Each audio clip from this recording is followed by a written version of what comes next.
to the second annual Bass Reeves Gun Club Community Town Hall. Today is an important discussion on safety education and also the future of our community. This town hall is hosted by Bass Reeves Gun Club Historical Perspective Committee. We have committee members Ayodele Tolson, we have Antonio Hicks, Amon Hall, and myself, Colin Mapp. But first, before we get started, we'll have some few housekeeping notes here. So we do have refreshments here. So when we do take a break, which we'll take at just around 12 o'clock, 12:15, make sure you get some refreshments there. There's some water, there's some juices in the refrigerator, some donuts. So definitely help yourself. The town hall is being recorded, and we will be recording the audience as well. It'll be posted on our YouTube channel, our Historical Perspective Committee YouTube channel, and it's called 2A Gun Culture, okay? And we do want to hear from you. There's a mic stand here, so if you do have a question or a comment to add to the discussion, please feel free to step up to the mic. There's also a roaming mic here, Claudette has as well. And this way we can get your perspective. Your voice is important. So if you do have something to say, we do want to hear from you as well. We do ask that you do keep questions and comments brief, relevant to the topic that we're discussing, and then also be respectful in the comments that you're making. Does that make sense? All right, awesome. All right, so we'll hear from our esteemed panelists in a few moments. Why don't I just go ahead and introduce them? All right, to my left here, we have Rashid McCall. And Rashid joins us with over 25 years of experience as a domestic intelligence consultant, a criminal defense investigator, small arms instructor. He's the founder and the creator of the Boot Camp series of classes, courses, and clinics, where safety is reimagined by integrating best practices with contemporary firearms training from a martial arts perspective. So welcome, Rashid. Thank you for having me. All right. In the middle here, we have Philip Smith. Philip Smith is the national president and founder of NAGA, the National African American Gun Association, which is a national nonprofit organization headquartered in Griffin, Georgia, which is founded to preserve, protect, and defend the Second Amendment rights of members of the African American community, and as importantly, to promote safety education, training, and the shooting sports. So welcome, Phil, and we're glad to have you on our panel. Good to be here. I appreciate that. Driving in from South Carolina, one of our valued members here, Eric Jones. He's a tenured member of NAGA since 2018. He's based in South Carolina. Eric is a U.S. Air Force veteran of 20 years, a firearms enthusiast, and an honorary member of the Bass Reeves Gun Club. So give them all a round of applause here for participating. All right, so before we kick it off, we have a quick video that we'll share. It'll be behind our guest here, and it's just going to lay the foundation for the discussion that we have today.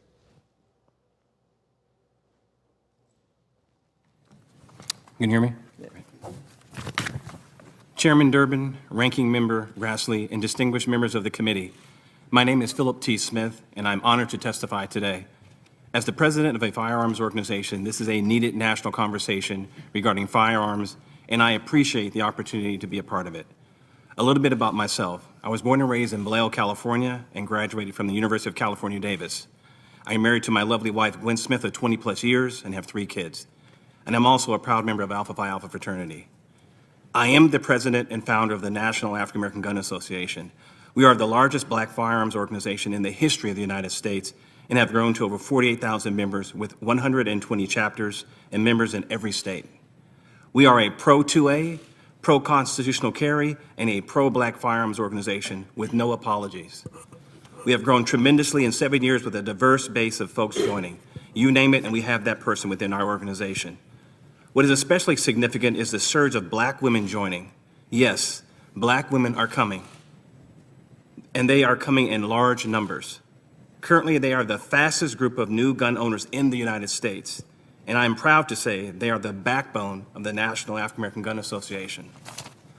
Never before have this many black people in the United States had guns.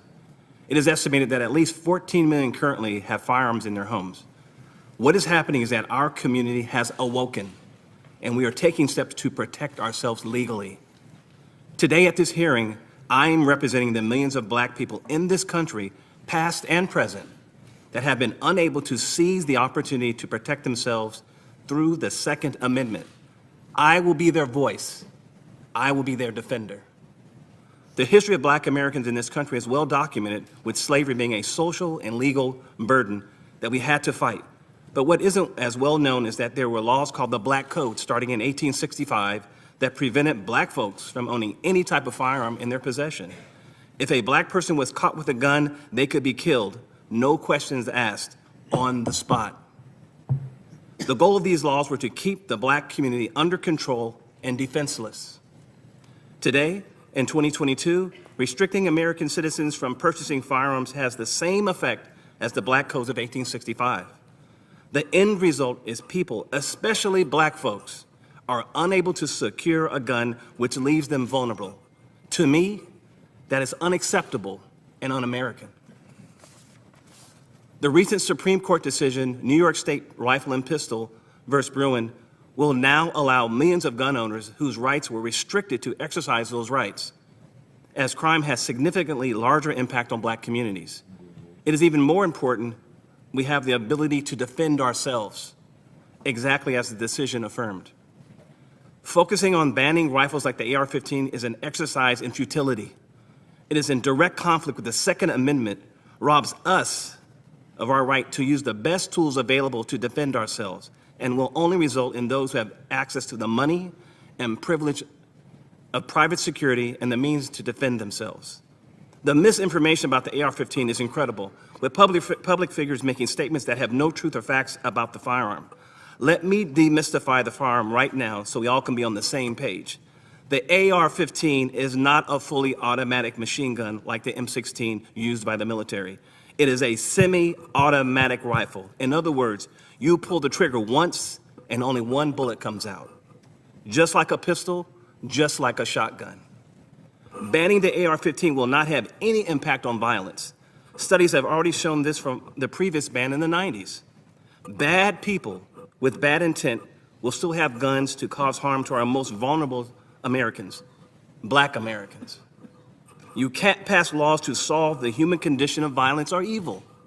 We must look at the root cause of these shootings, and that requires tough, uncomfortable conversations within our nation.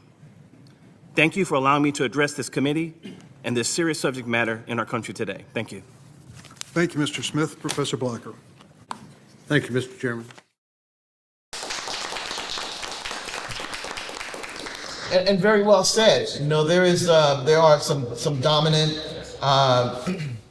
narratives about guns in this country, and there are two dominant theories, right? One is the gun as a tool of liberty and freedom, right? That's the Second Amendment. It's a human right. It's our right to be able to defend ourselves and our families. The second dominant thought is that, you know, guns kill people. Guns are evil.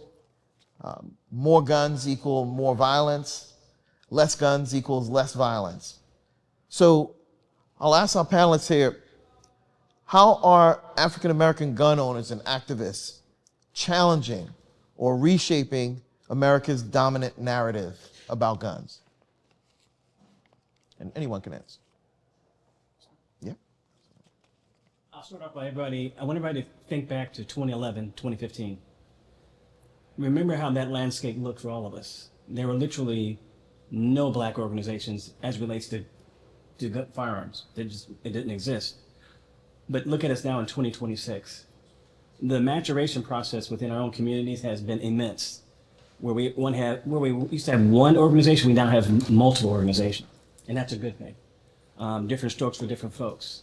The key is that we have realized that we have the right to own a gun.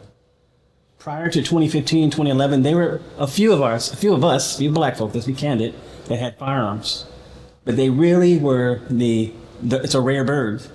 Now, plenty of us have guns. A lot of us have guns. And we understand that it's not only our right, but it's something that we should instill in our kids and our kids' kids.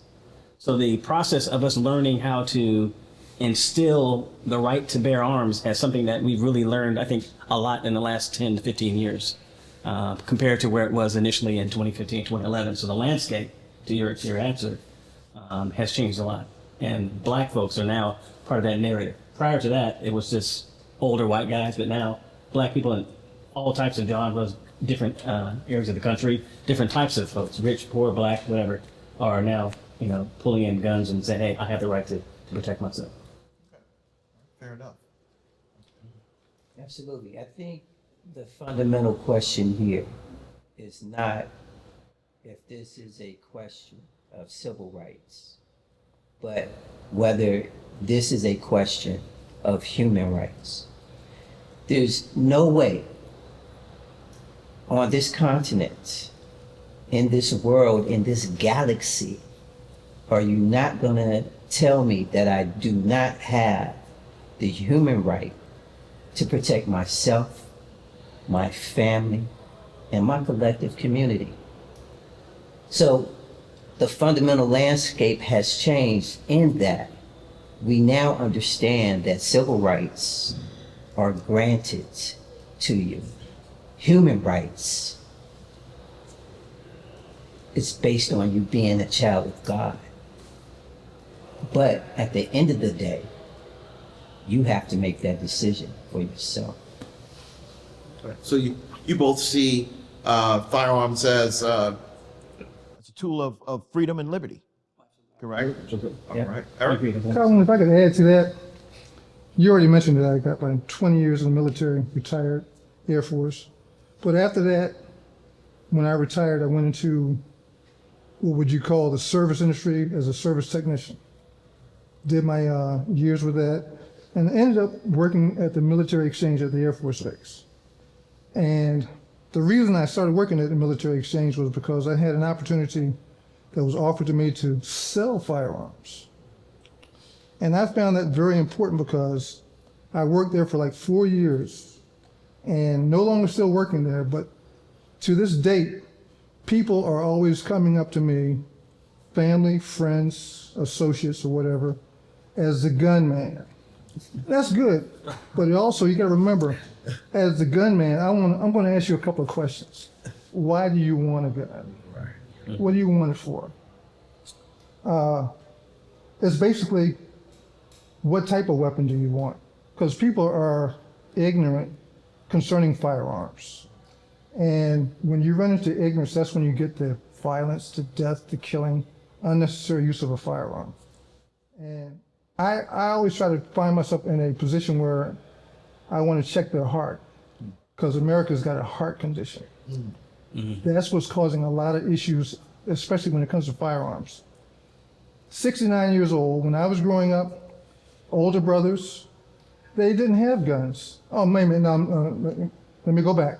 Yes, I'm a farm boy. They had like 22s or whatever. Right. But that was for like when you wanted to go out to the farm, you wanted to shoot something or whatever, just target practice.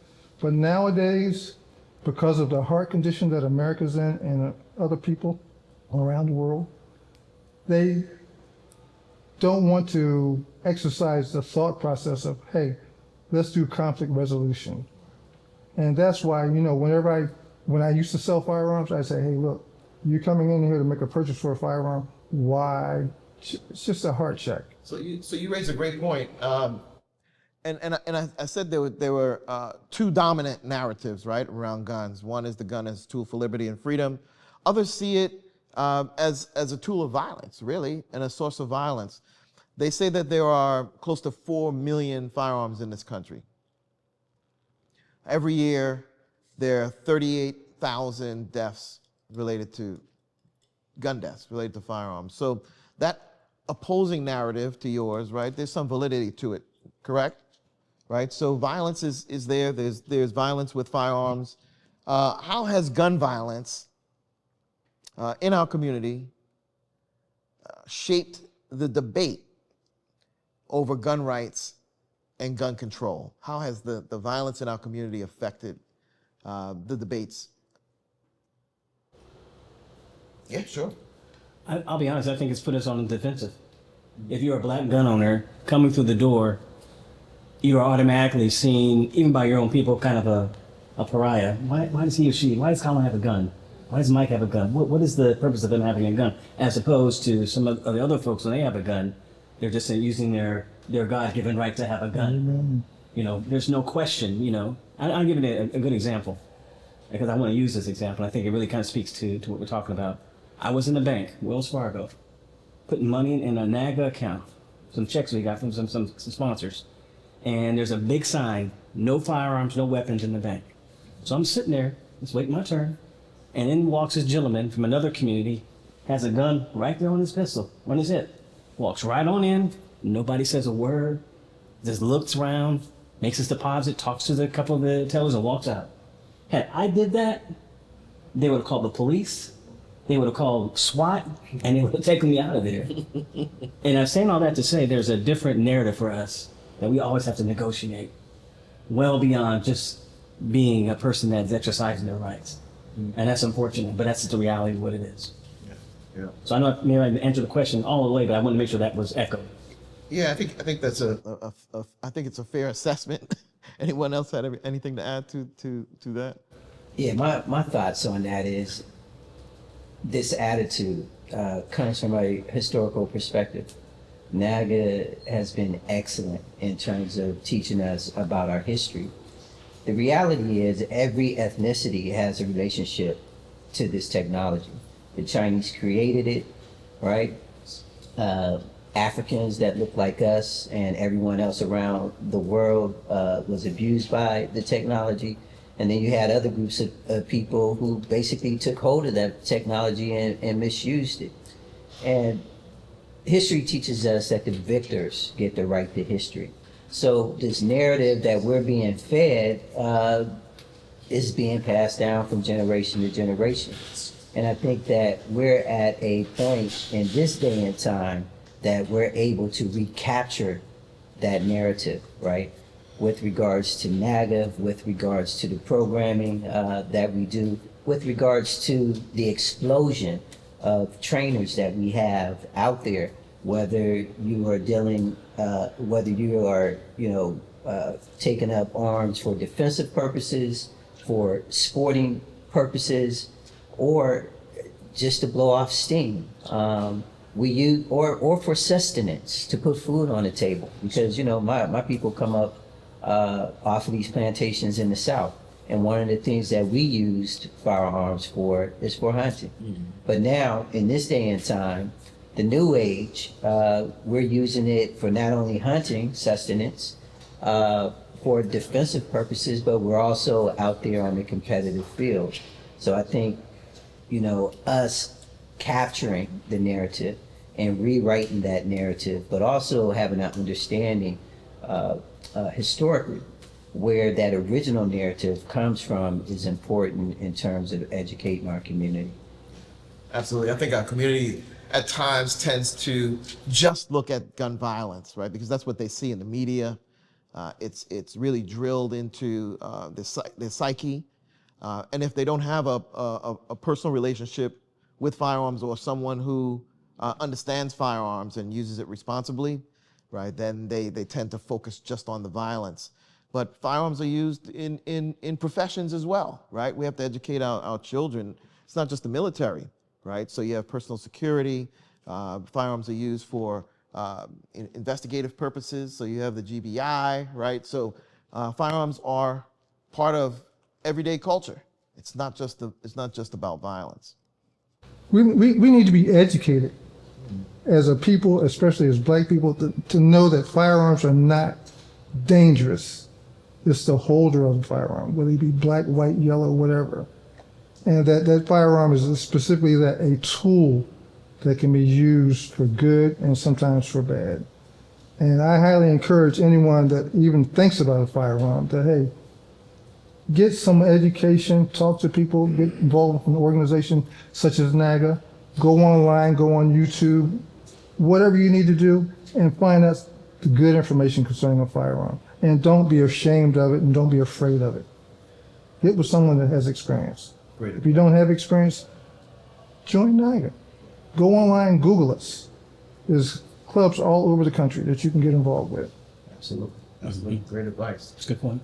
So Yeah, I understand the concern about gun violence because the fact is that this country does have more gun violence than any other quote-unquote civilized country. But the thing that's shocking to me is that, okay, cars kill. But in order for you to drive a car, you have to take a class, you have to pass an exam. It's amazing to me that to get a gun, you don't have to do that. And I think that would solve a big problem as far as if you want to have a gun, you have to be trained how to properly use the gun. Of course, the background checks are very important. And a lot of the same people who complain about gun violence don't want the background checks. You know, that's why we see a lot of people with mental illness and other things going on getting guns. So, you know, background checks and mandatory training if you want to have a gun, I think is imperative. It amazes me that to get a car, you have to get training, get a license and all that, but to have a gun, you don't need to do any of that. You know? And you raise another point. You know, we talk about gun violence, and I mentioned, you know, close to 38,000 gun deaths per year, or deaths associated with firearms. But there's also about 40,000 deaths per year associated with automobiles, right? So, and we're not trying to ban automobiles, are we? Right. But to your point, there is a basic level of education that's associated with using that tool, right, of transportation, just as in using a tool like firearms, right, for personal safety or protection. So great points. Anyone else want to add something to this before we move on? All right, don't be shy.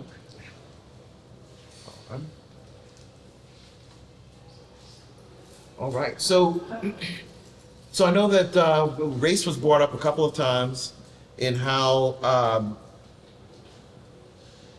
firearms have evolved over the years and how firearms have been used positively or negatively, right? How does race, do you think, how does race affect the way that law enforcement specifically treats African American gun owners compared to gun owners from other racial groups? Have you had any experiences with that? I haven't had any experiences, but I look at 9/11, and we had the attack on the nation's capital. It was predominantly Caucasians with firearms, and they were attacking the police. And then when it's all said and done with, they are now have been adjudicated for any type of incidents that occurred at our nation's capital, and are now no more penalties involved, predominantly by our judicial system towards a Caucasian race there. If you take in the fact that if that had been the opposite, predominantly black, and you had the military and the law enforcement involved in there, we would not see the same exact result as far as what's going on with that today. They would still be in jail or waiting a sentence or waiting to go to court to this date here. And this is already 9/11. January 6th. January 6th, January 6th, I'm sorry, January 6th. Okay. January 6th. Yes. That, and this is what, 2026 now? Been some years. There's a distinct black and white issue going on here that you need to be looking at. And it is totally, in my opinion, not NAGA's opinion, biased towards any African American that has a firearm, as far as that goes, as far as I'm concerned. Yeah, just, you know, from an investigative point of view, you know, I've handled a lot of, you know, death penalty cases in my career, major felony cases. And a lot of those cases, and police shootings, human rights, as well as civil rights cases, back during the 2000 teens, you know, when you had this proliferation of folks being shot down in the street, particularly in this hemisphere. I dealt with, you know, a lot of those cases. And in one case in Decatur, you had an individual, his name is Kevin Davis. That case pretty much compelled the GBI moving forward to get involved in every police shooting. You had an individual who came home, roommate had a knife or the knife on the girlfriend, roommate left, police was called. Police get to the apartment, come into the apartment without a warrant. His dog challenges the police, they shoot the dog. The police officer retreats into the hallway and he comes around thinking that the roommate has shot the dog, grabs his pistol and gets shot to death right there in his apartment. One of the other cases that still haunts me today, and John Lewis had this case before he became an ancestor, was the case of Jamarian Robinson, shot 97 times in East Point, right?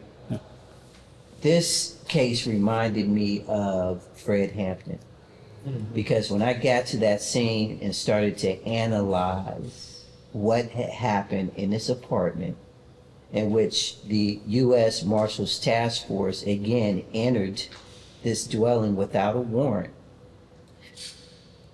And this particular brother, he was in his last year at Tuskegee. He was a football player, right? And he was caught up on a landing, a 4x4 upstairs on the landing. And as I started to ascend those steps, you could see the bullet count start from 1. And as I started to walk up those steps, it went into the teens and the 20s and the 30s and the 40s. And when I got to the top of that landing, it was in the 50s and the 60s, and you could see daylight coming through the walls that they done shot through. And I did not know what happened until I found that video. And the video opens with, "Show me your hands," and then brrr. And then for the next 2.5 minutes, you hear gunshots until you hear a lull. And then there's an explosion and you hear a dog yelp. And the video ends with boom. And in my mind, the question was, where was the last 3 projectiles? It was at the top of those steps, embedded into that floorboard. And that is what broke that case open.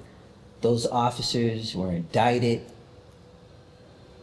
but they used legal ease and magic to push it to federal court, where it disappeared.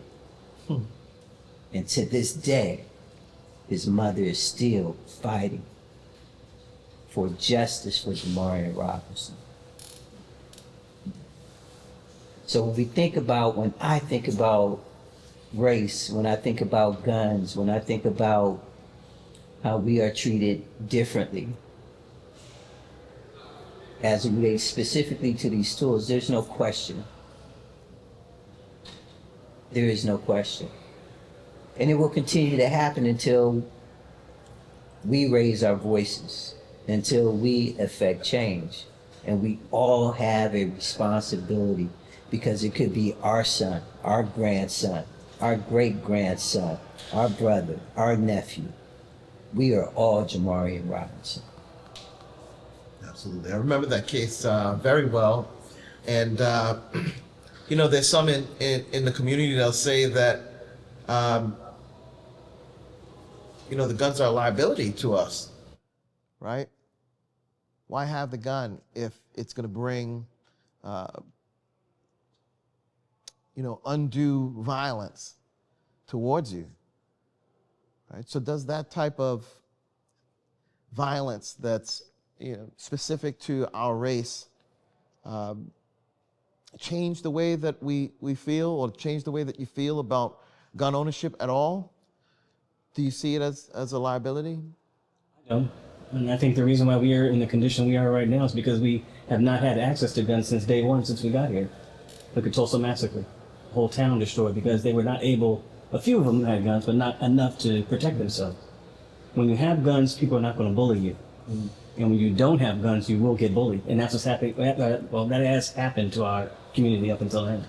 You have to let people know in a very law-abiding way, make sure I say that if you are bothered or attacked, we have the ability to protect ourselves.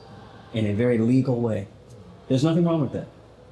Doesn't mean you're going to be friendly with somebody, but let them know you're not going to bother us over here. And I think that's the best mindset to have. Anyone want to add to? Yes.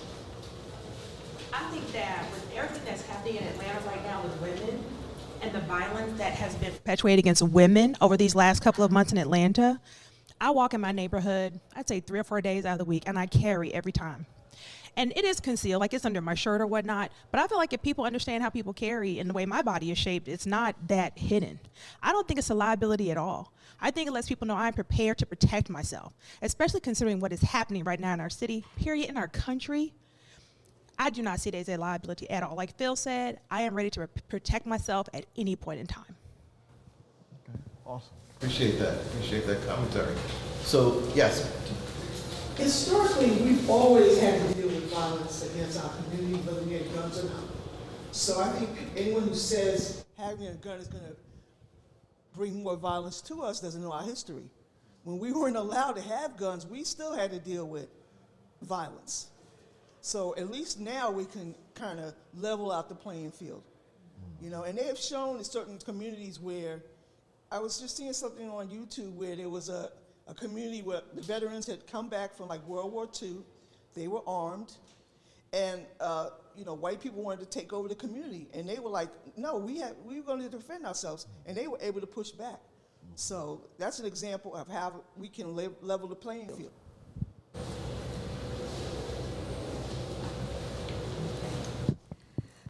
Wow. Okay. Run, Don't Walk. You got to read Carol Anderson's The Second. I mean, I literally had to pull over in my car. This book, I had it on audiobook. It is so graphic and so comprehensive about the African American tradition of resistance from like 1700s. I mean, she does a beautiful history that is, like I said, it's very graphic. It's, if you don't have a grasp of our history of resistance in this country, everything else is just yapping your gums. You really have to embrace the history. That being said, our history of resistance is tied to Haiti. They have just, Congress got rid of the TPS, right? Mm-hmm. Temporary.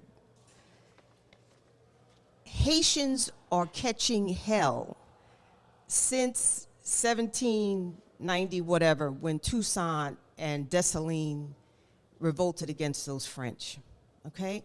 And the Haitian Revolution is tied to Louisiana, all the Haitians that settled up in the States and things like that. This is in the heart. This is the heart space that our global minority folks are dealing with. They are not going to let black folks forget that we were victors down there in Haiti, okay? And until that happens, you know, we're fighting an uphill battle. I'm so grateful for President Smith, but they're just not going to accept the fact that we have a right to bear arms and protect ourselves. I do push back a little bit. I don't see it as a human right. I do see it as part of the social contract. So I do see it more as a civil right, not a human right, as part of the social contract as citizens in a civil society, right? But yeah, that I look to Haiti, I look to history to empower myself. Okay. And it helps me to be a little less reactionary. Right. All right, so I hear a couple of themes here. A couple of themes is firearms have always been used within our community to protect ourselves, to defend ourselves, to put food on the table. Also, we do have a right to bear arms given by the Second Amendment. The Second Amendment applies to all of us, regardless of race. But there is an inequity, right? There's an inequality in the way that law enforcement may treat us, or society may see us versus other races. So I see that as a theme. So given all of that, how can the African American community reduce gun violence, because it is a thing in our community. How can we reduce gun violence and strengthen our community safety while at the same time respecting the rights of responsible gun owners to maintain our ability to access these tools and to use them? Yeah, one word, that's training.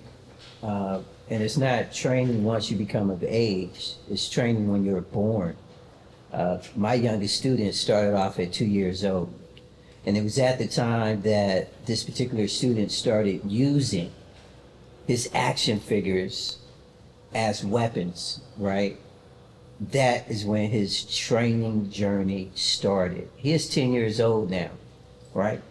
And I wrote a curriculum while on a sabbatical in Nigeria, where I didn't take any electronics, where I rewrote the safety rules. And that rule number 1 came to me as treat every firearm as if it is loaded, right?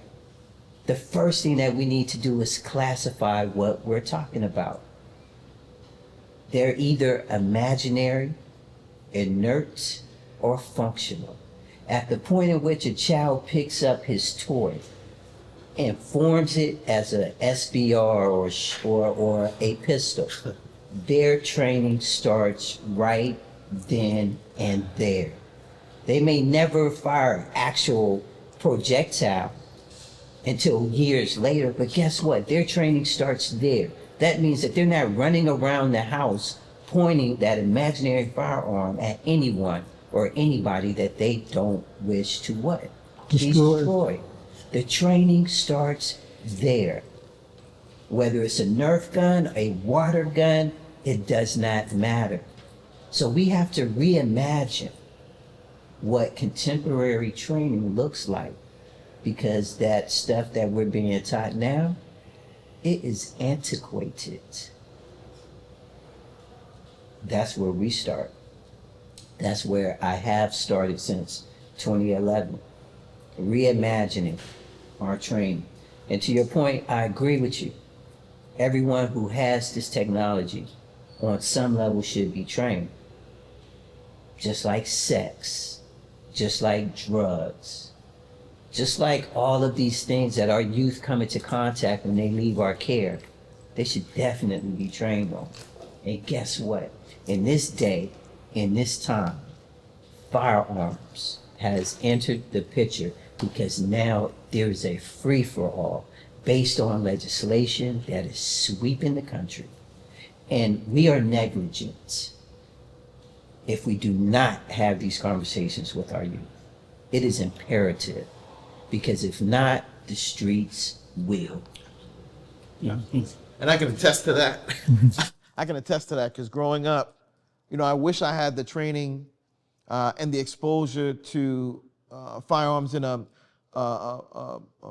responsible way, an ethical way that I'm receiving now, or I received at 55 years old when I was introduced to this organization, right? To NAGA and the National African American Gun Association. I wish I had that when I was a youth. What my mother did when we encountered guns, it was one Christmas my uncle brought us this it was like a Western gun set, right? So it was the belt, it was the bullets, you had the 2 silver pistols, revolvers. My mom, she went berserk, right? She threw them out. She was like, "I'll throw you out the house," right? She said, "Get those guns out my house." That was her response to exposure to firearms. She didn't want her children to be exposed to firearms. But I think to your point, that reimagining we're going to be exposed to firearms anyway. Because at the age of 13 and 14, I was exposed to firearms. At the age of 14, I was carrying a firearm. I carried a firearm anywhere I could in New York City. And thank God I didn't get caught up in the judicial system, but I was still exposed to firearms. Didn't get proper training. No one around me had proper training, but the tools were there and accessible in our community. So we would be doing our children an injustice. It would be a disservice to not educate them, right? So I completely agree with you. I'll get off my soapbox But I'll ask you, President Smith, in what ways can we as an organization influence our community to reduce gun violence and also at the same time protect our rights? It's probably one of the toughest discussions you'll have within your own community, because you're talking to preachers, you're talking to pastors, you're talking to moms and dads, particularly moms. To you guys' point, they don't really want to see guns for a large part of the discussion. But you have to understand how to talk to folks, and this is where I would say understand gun violence and gun rights are two different issues. And you have to make sure that when you're talking to someone, you can separate that and let them know that this is gun violence, but just because gun violence is going on, people who have gun rights should not suffer. And then talk about the training, as we should have talked about, and then talk about how we can incorporate that into our kids. Because it's critical. Kids, it starts with the kids, because they're going to be young adults, they're going to be young men and women running around, but you have to start at a young age. Another thing is you need to also be involved. You need to know your local politicians. Like I personally know the mayor of North Charleston, several of the council people, and you have to know that they have an understanding of what firearms is all about and the rights that people have, and how to inform the community that firearms are not bad. Just get educated. Like these other two gentlemen here said, it's about education concerning a firearm.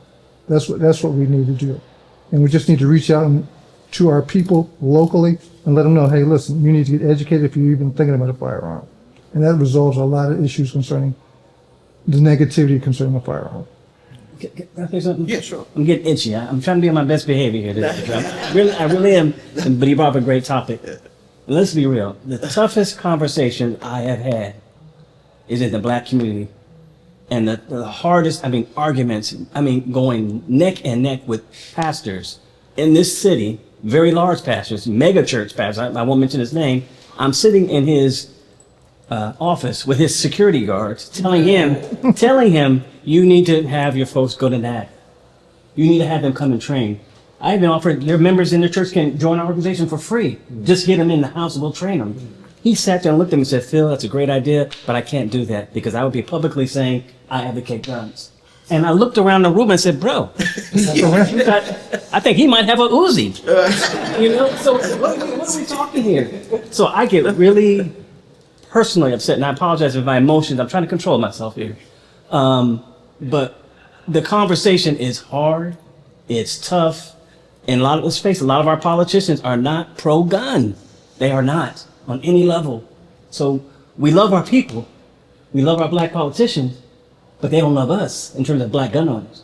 So it's a vicious fight. You're constantly trying to educate him or her. Look, we're not bad people. We just want to protect ourselves. I don't want my daughter to get raped. She should have the ability to carry a gun. And it's a constant argument, a constant, pulling and pushing.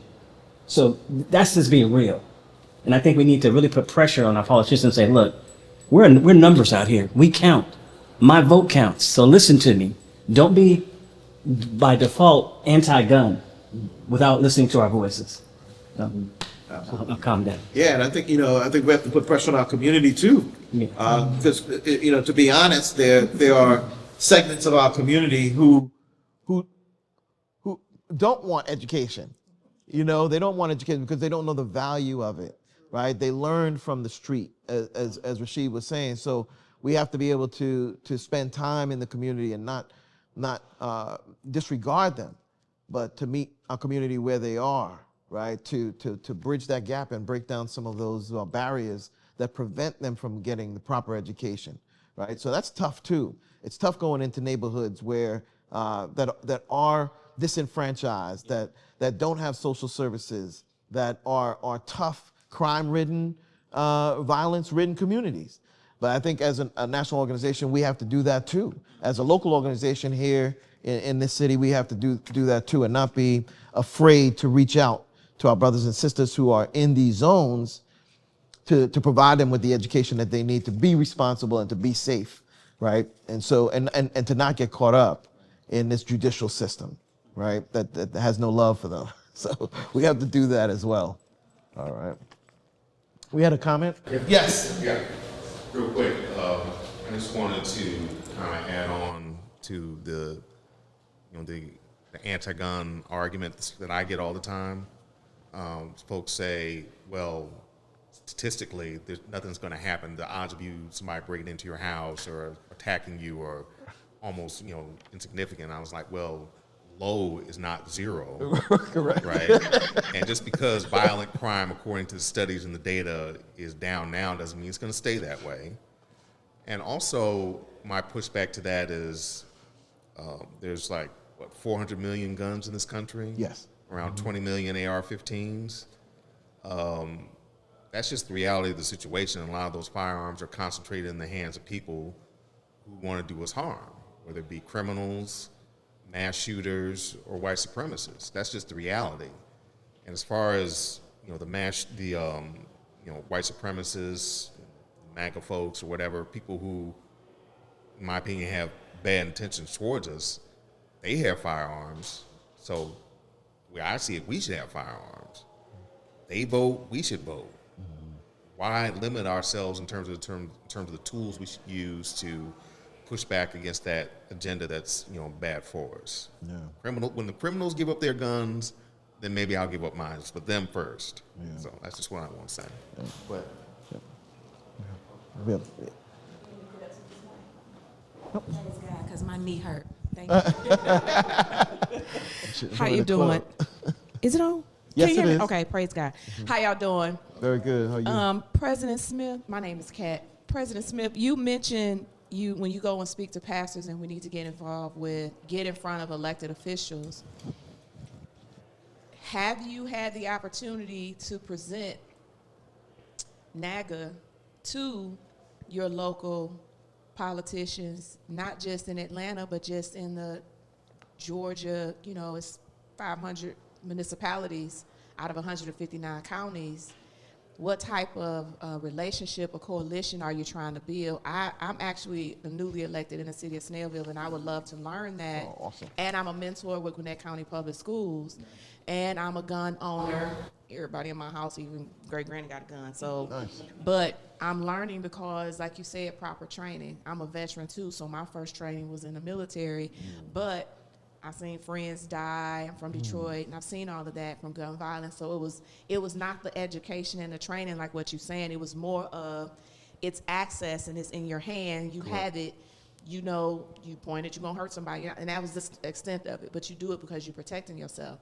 But that doesn't prevent the accidents in the home. Correct. Because people don't have gun locks, and I pass out gun locks all the time, and people don't have proper training. So my question is, the coalition with elected officials, what has your experience been? You said about the pastor, and that was just really hypocritical. You're sitting there with security around you, and you actually don't want to talk about it. Right. And I'm willing to talk about it because I deal with kids every day. I got high school kids that they out there thugging, and they have weapons. So I want to learn how I best can be in my community to help make sure that we use it correctly, and we know the damage that it will cause, not only taking a life, but what's going to happen to yours as a result of it. So I would love to hear your input. Yeah, first of all, I want to say thank you for being a gun owner and a politician and being here. Right. That should be applauded. Again, it's like going to somebody who's a good friend, and they invite you to their house, but when they open the door, they only open it up just enough, just to take your vote and close the door back. That's a lot of our politicians. Exactly. So, if you can tell by my voice and my emotion, I have numerous years of scar tissue of dealing with politicians, pastors, people who are significant in the black community. They want that vote, but they don't want to listen to the reality of their members that are carrying guns. I know for a fact, when I go to church with my wife, that 5, 6, 7, 8 brothers in it that I know are carrying. And I'm not talking about the security. I'm talking about men in the church that carry guns. So the reality doesn't measure up to what they're saying. I think they should be honest on the pulpit and say, look, I know y'all are carrying guns. So let's do this. Let's train everybody correctly. Let's get Rashid or Colin to come in and teach them how to do what they need to do from a emergency standpoint. That's the conversation that we need to have. Not this, it doesn't exist, I'm gonna look above the wind and keep pushing it. We need more people like you. So that would be my response. Thank you. And earlier we did share a video of Phil Smith speaking in front of a Senate subcommittee in 2022 in regards to African American gun ownership. So he has traveled to Washington, D.C., as far as Washington, D.C., and we continue to advocate for our rights, right? Our civil and human rights, right? To protect and defend ourselves with these tools. Yes. All right. And Mike, yes. Mike Doyle, NAGA member since 2017. I wanted to double tap on your point about having these discussions with people who say violent crime happens so infrequently that why would you need a gun? But then the same people will say gun crime is so tremendous that we need to limit your ability to have a gun. And it has to be that there's less gun crime than there is total violent crime. It's just terrible. Absolutely. Absolutely. Great point. Great point. Good afternoon, everyone. Afternoon. I'm listening to my left and I'm listening to my right, and I have, my own set of personal experiences, and I hear education. I think that's the right pathway to take. I also think there's another element that mental health needs to be addressed in addition to education, because 54% of adults in this country are reading at the 6th grade level or below. Now, it is possible for someone to have high emotional intelligence, even with a 6th grade education, but let's consider how many of those individuals lack emotional intelligence if they can't read past the 6th grade. So it's possible, and I'm certain that everyone who's carrying here has emotional intelligence, because if you didn't, you'd be in jail right now. And I think this is what young men are facing on the streets. A lot of them are growing up and have no self-awareness because they do not understand that their words and actions impact people. So again, I think there's a level of mental health that needs to be addressed in addition to the education as well. Absolutely. Absolutely. Yeah. One more comment, and then we'll take a quick break. Okay, hi. First of all, I would like to thank the panel for coming and providing a safe, informative space by which we can come together and talk about issues that may not even be, some of our family members or ourselves are not really willing even to discuss among ourselves, even if we've had one of our family members kill another with a gun. So I would like to ask you, am I sitting here, am I taking in, being so blessed to take in all of this information, cross-generational, cross-experiences, historically as well in the current context? I'm hearing education can be a solution, may be a solution. You have different prongs. You also have looking at our collective health. You have working with our persons within the community that have been elected to be our voice. We have people to volunteer and to actually be able to outline our issues. What I'm seeing is that we have the collective, but then within the collective, we also have collective trauma and persons within the community that have had experiences that may prevent them even from even being able to breach or talk about how would one even protect themselves in a healthy way. So if I were to go back home, and I'm finding that now that I'm being a gun owner, I'm having some people, this is my perception, real or perceived, they're looking at me as like, who is this coming up in here now? She can't be around my kids, or what's this, or, and I'm not understanding what is the motivation or the underlying belief system that if one carries a tool by which to use to defend themselves, then there's a what? Because I think there's a hindrance that's also, that belief system or thought or that motivation can be a stop guard in us moving and being able to have the training or have discussions or have. I'm going to stop. Thank you. You raised some great points. And there is collective trauma. There is trauma that our community has experienced. So if you think of over the years since 1619, since we were brought to this country enslaved, there's been trauma. There's been trauma for over 400 years of trauma. There's been over 4,000 recorded lynchings. Phil talked about the black codes in the video. So when we did resist, when we did speak out, and even when we did nothing, we were lynched, we were murdered. So a defense mechanism is to shy away from that which might put us in trouble, quote unquote. And so I think collectively we have this in our DNA to some extent, and we're kind of the ones breaking out of it, right? We're like in the Matrix, right? We could see the other side of it, while others are stuck in this mentality that, you know, guns aren't for us, it's for others, right? Or we need law enforcement to protect us, when we all know that it's not their function. It's not their function. Law enforcement can't be everywhere at every time, right? It's impossible due to physics. So, you know, but there's still that reliance on law enforcement. Why do you need a gun when they're police officers, right? Well, where are the police? Do you see them here?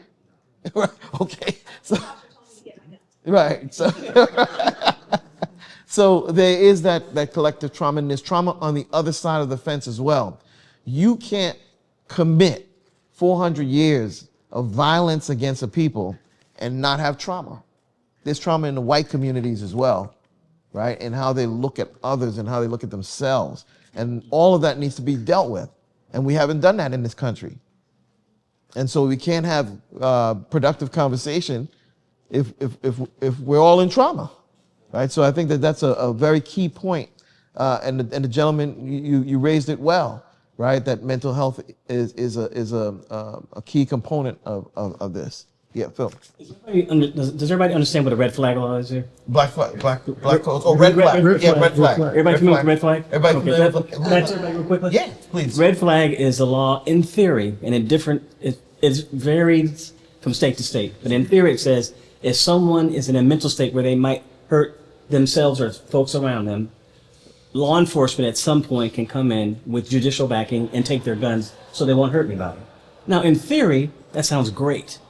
In theory. But what happens in real time is that law is used to be weaponized against us. Oh, I saw Colin and Rashid arguing yesterday. Next day, police show up. Is everything okay? Let me take your guns. We got something from the courts to take your guns.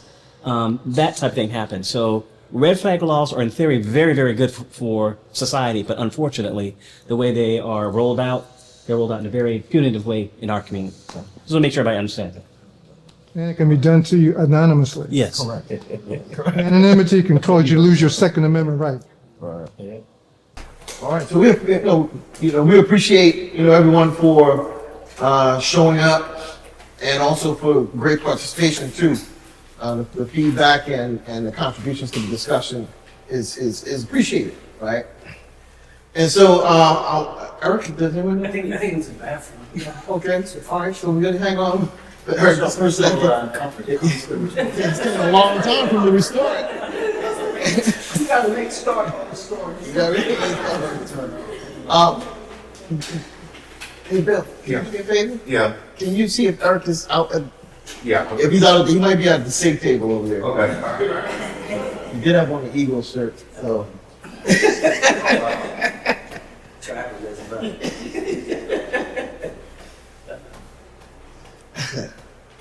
We like to see. Let's see, like this. Yeah, cigarettes. Yeah. Those P320s, they still catching it. Yeah, they're catching They it. still catching it in the market. It's a self-inflicted wound, man. It really is. It makes no sense. It really is. And they like double down on I did see one go off as the dude was reholstering it. I was like, yeah, this is crazy. They banned it at South River. Oh, they banned it? Oh, wow. Yeah. That's why they T25 make good. Yeah.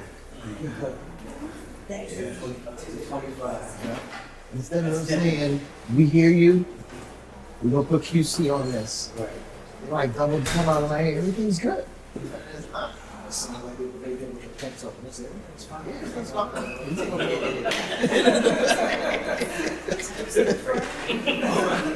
Thank you, sir.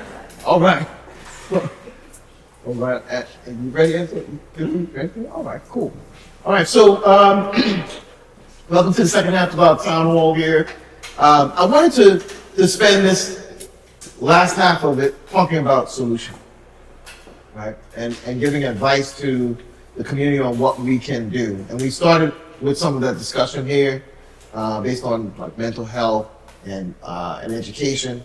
But what programs? And this is for all of you, Eric, if you are involved in a program and you know of a program, what programs or initiatives promote responsible gun ownership and safety in our community, for those who are listening? That's a loaded question, which is easily answered. I'm sitting beside the guy that encouraged me. No, seriously though, I spoke to you earlier about, how our relationship, yours and mine, got started. I had an experience where, as a service technician, I was working at a federal building, and a U.S. Marshal said, "Hey, Eric, if you want to get a gun, you got to get a Glock." I got that Glock, and then that led me to going to online. There I go again about education and learning something.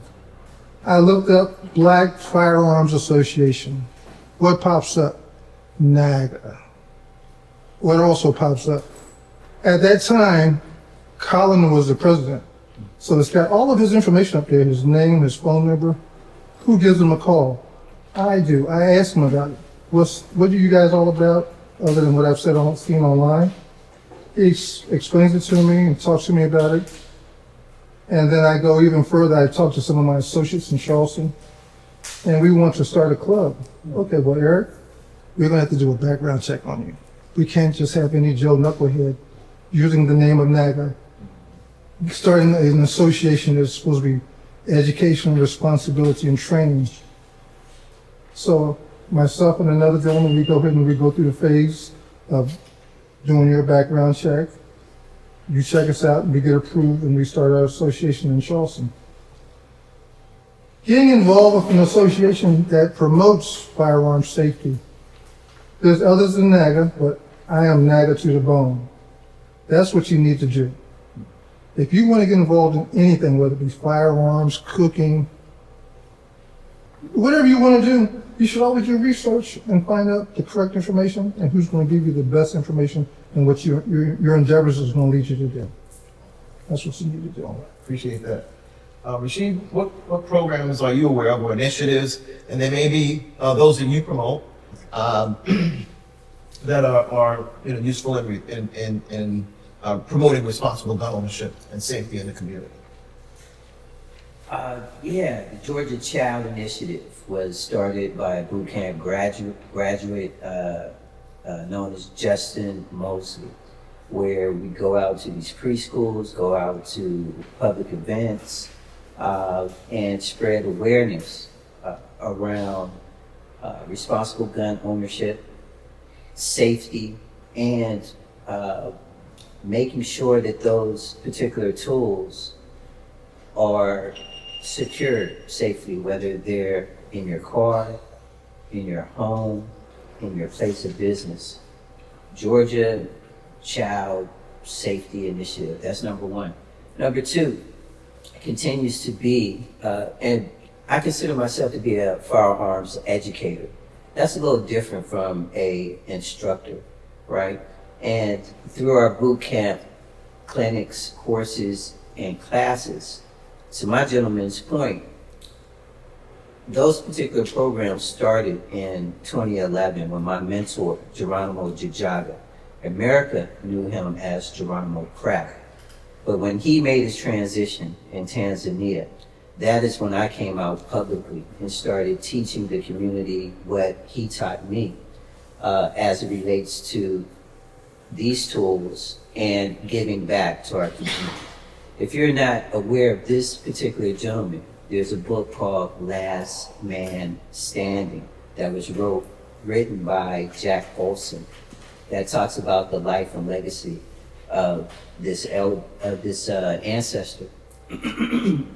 He was a Vietnam Special Forces soldier, a lot of the movies that was made for Sylvester Stallone. Rambo was made based on his exploits in Vietnam. SWAT was created to neutralize him as he became a leader of the Black Panther Party in LA. But I say that to say that as it relates to boot camp, it was written, those particular clinics, classes, and courses were written to honor him and everything that he gave to our communities. They focus on mental health, nutrition, and fitness with a contemporary spin on education, on equipping yourself, and on training, with a caveat on competition. So I would say get involved with the Georgia Safe Child Initiative, but also if you want to explore some contemporary training as it relates to pistol, rifle, shotgun, or special weapons, just come see us. We're opening up some new courses right down the street on Auburn Avenue from the King Center, starting next weekend for the next 3 consecutive weekends. So it would be a perfect time for folks to come out and to fellowship with us and get a taste of our boot camp clinics, classes, and courses. Awesome, awesome. Phil, and within NIGA, what are some of the initiatives that NIGA is promoting? I like the partnership we had with Project Child Safe. Okay. The National Shooting Sport Foundation. Yeah. We gave out 10,000 locks that went like that. And I think we should try to do that some more, if anything. But it was a very successful program nationwide for all the NAGA chapters that participated. I mean, the locks went literally on the first meeting. So we need more of that because safety, to Rasheed's point, and Eric, is something you can't overlook. And if you have a gun, you need to have that gun secured. Awesome. All right. You know, I've seen, well, we all were inundated with political advertisements during the election cycle. Right. Now, I've seen some political ads for state and U.S. Senate candidates featuring imagery of them carrying long guns.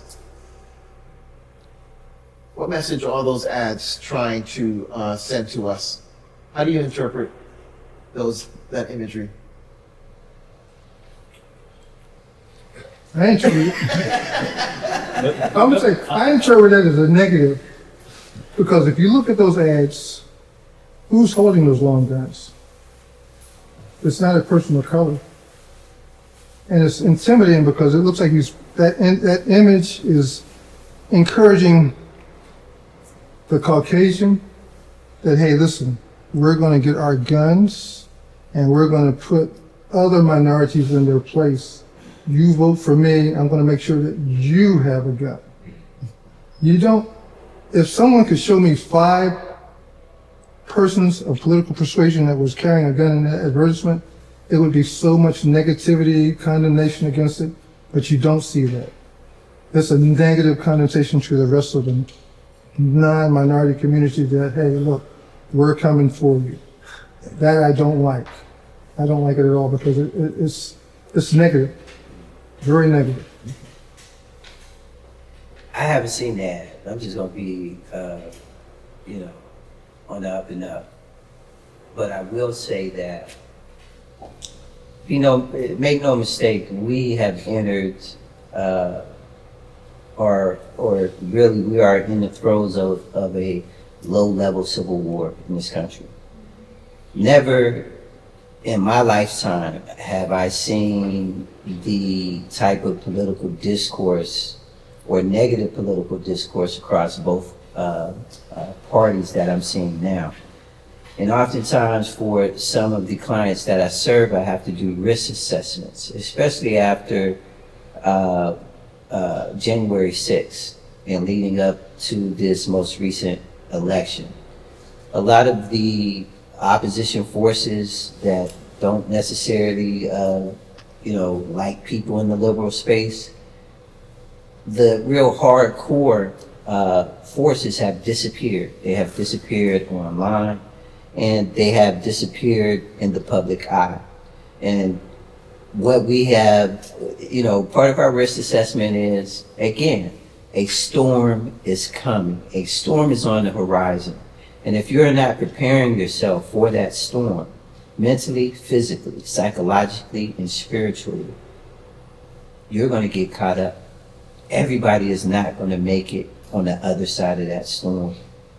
And if you do not understand that we are in the throes of a civil war right now, you really don't understand what is going on around us.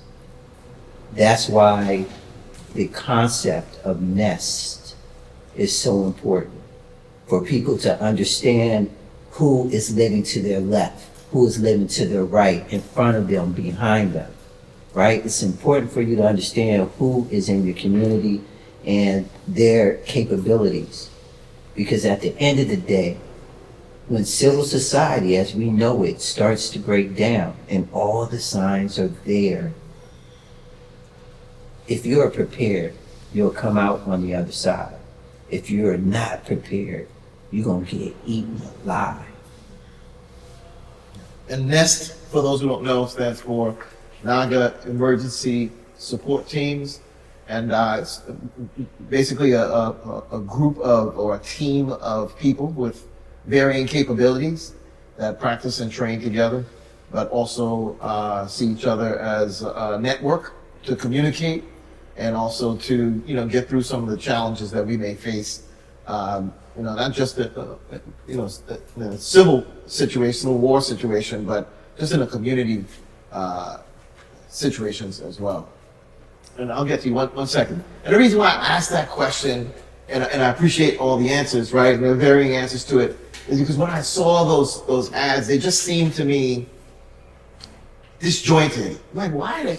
I mean, what we got a gun for, right? So we've had candidates for governor with ads with explosions and you know, carrying long guns, or you know, cleaning a firearm while talking to a kid that was dating his daughter. You know, it's just unnecessary, and the imagery of the firearm without context, to me, is very dangerous.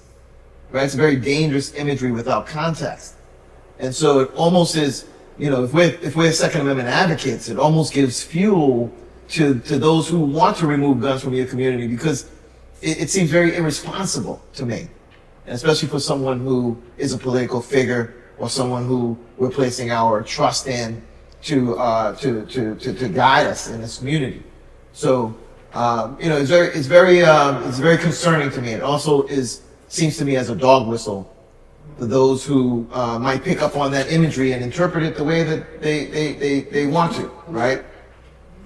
And what's your name? I'm sorry. My name is Pakel. Pakel, Robinson. okay. And to your point, we've had recent incidences that were not HBCU related. But after the incident unfolded, you're hearing this chatter about, well, hell, let's just go shoot up an HBCU. I'm like, that didn't have anything. That has nothing to do with what just happened. Why do you immediately get upset when you see something in the news and then you want to go to a black college or university and shoot it up? In addition, I had the privilege of being a military police officer for 10 years.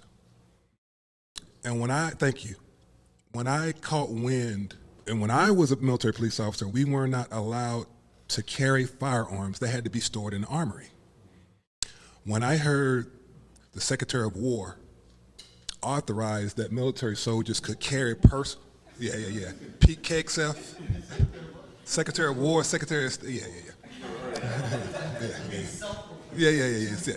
And in addition, you know, to removing top brass, removing the leadership, removing the decision makers, and giving soldiers the authority to carry personal firearms on the post, to me, that is a loyalty test.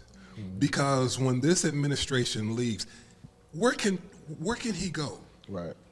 Anywhere in the world, where can he go that he will not need a militia, a personal army? Correct. Because a lot of people hate this man. And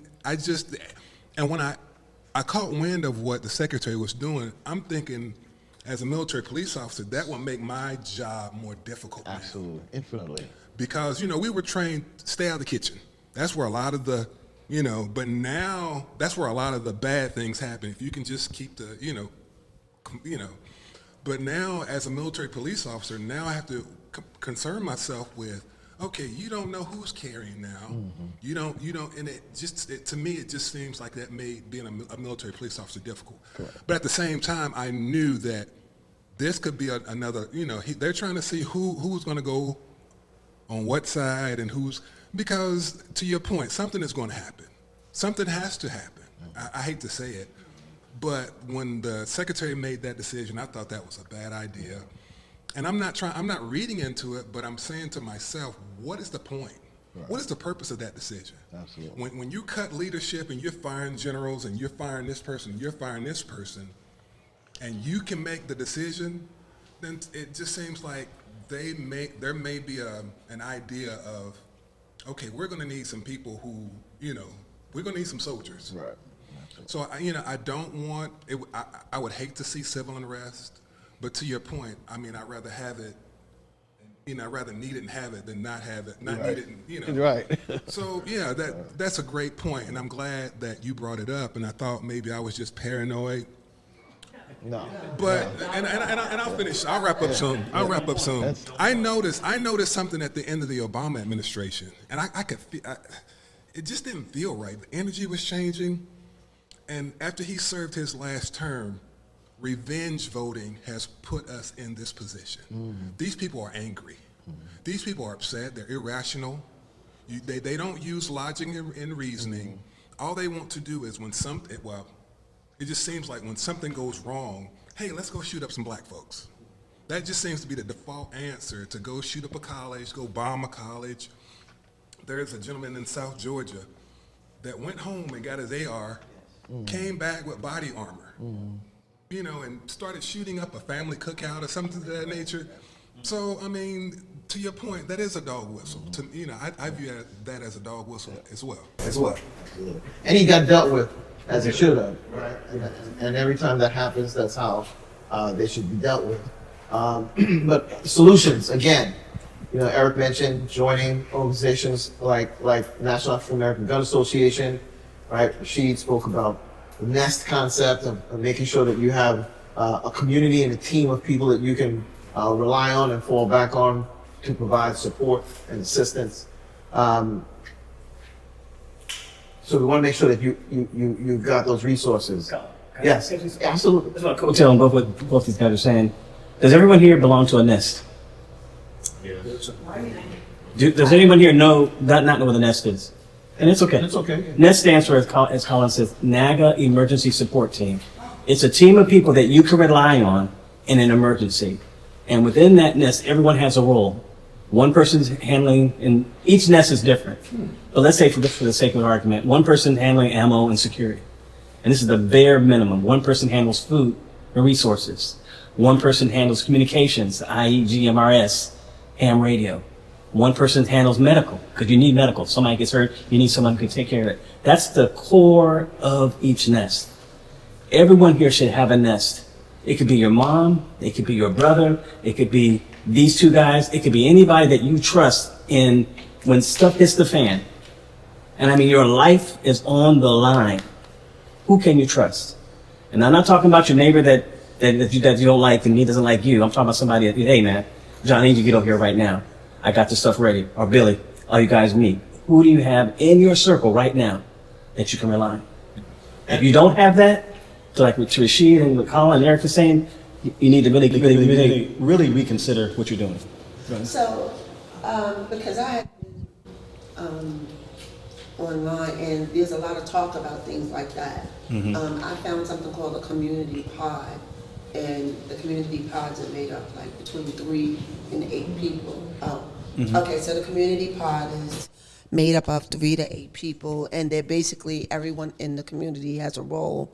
They communicate either through Signal or Telegram or whatever in the event that something happens. So, like, what is the protocol if, like, something like social unrest happens, because I agree, it is definitely coming. You could see it, too many things are going on.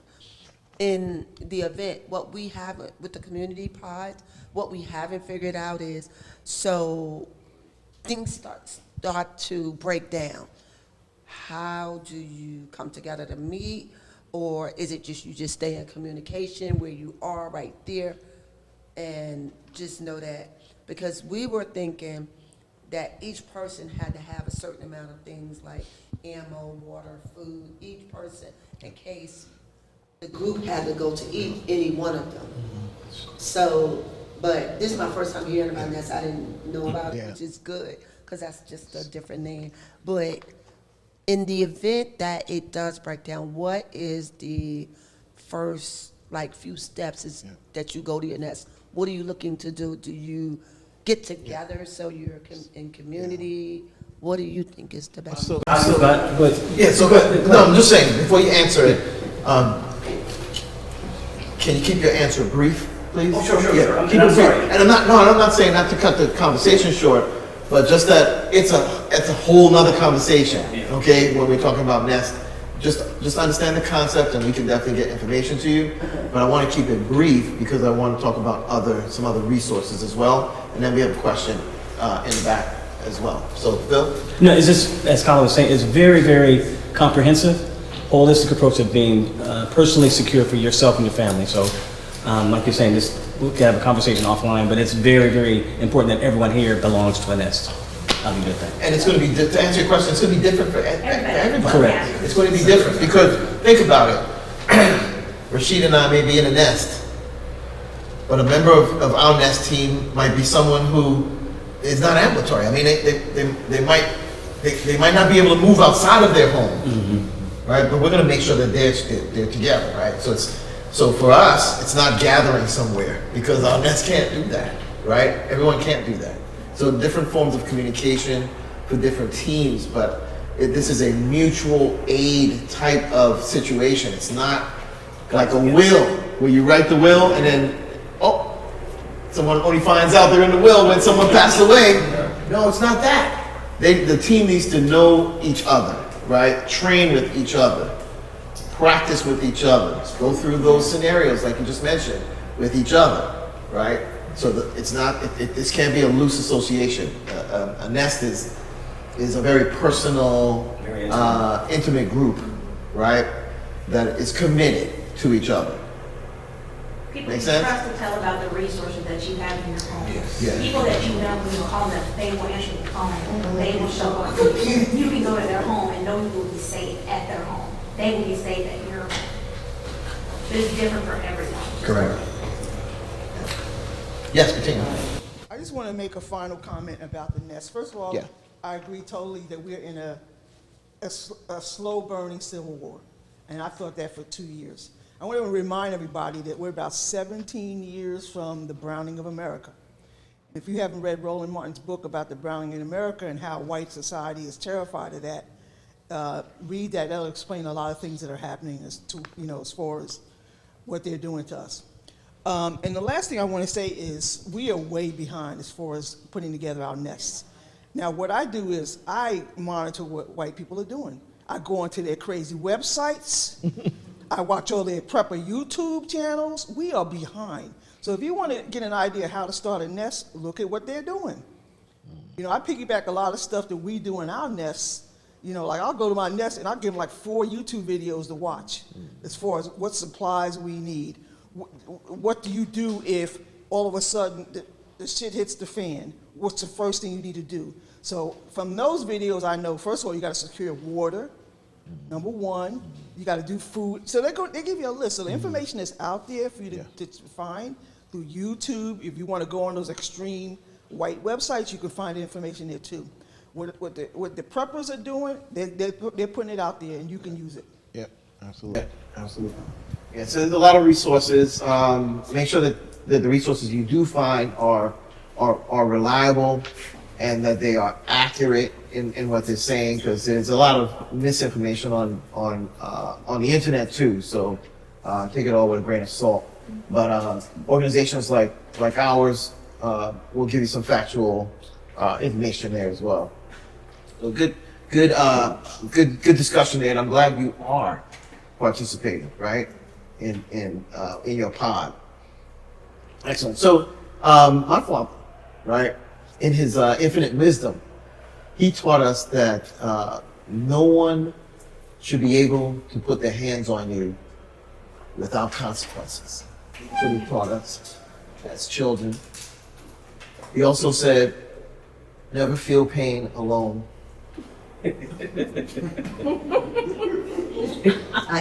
That informed me, through my teenage years and how I interacted with people, and how I, addressed certain conflicts, right? And it served me well, right? In the late 70s, early 80s, and early 90s. We're in 2026, right? So my question is, what guidance should we be giving our young brothers and sisters when they face physical assault in the community, violence, or even racial bigotry? What advice are we giving our youth? We just recently, and I'm going to answer it two ways. We just recently had a really good brother, I'm not going to mention his name, within our organization lose his life. And I'm going to say this to everybody. If you can walk away from a situation, walk away. If somebody's talking about your wife, walk away. They haven't touched your wife. If they're talking about you or your kids, but they haven't touched you, walk away. Because once you do this, it's a whole new ball game. And you better be on point. Your life is in danger. They're trying to hurt you, and you can prove it in the court of law. But because you can be right here and pull it out, it's a different analogy, a different analysis. And if you go boom, it's definitely, you better be able to say in court of law, this guy was coming at me, they had shot at me or trying to kill me, whatever. We lost a really good brother,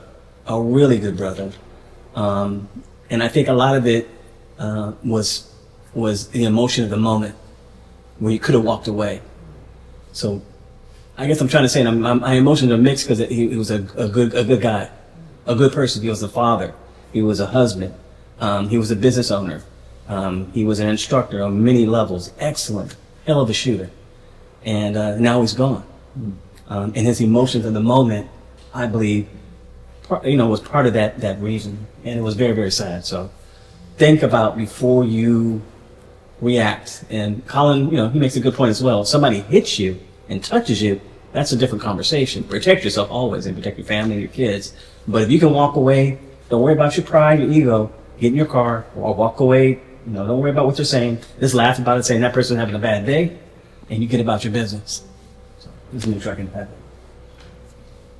I'm going to piggyback off of what Phil said, and this gentleman alluded to it, and that's emotional intelligence, right? This concept of integrating mental health into our training on so many levels is so important.